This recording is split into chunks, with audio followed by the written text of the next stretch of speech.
L'Associació d'Amics del Poble Sarauí es manifesta aquesta hora baixa a la plaça d'Espanya. La raó és el rebuig a la violència de les forces de l'ordre marroquines i les contínues vulneracions als drets humans.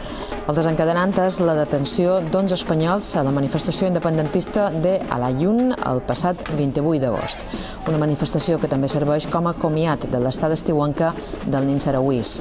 L'acte es repeteix cada any abans que tornin als campaments de refugiats de Tinduf.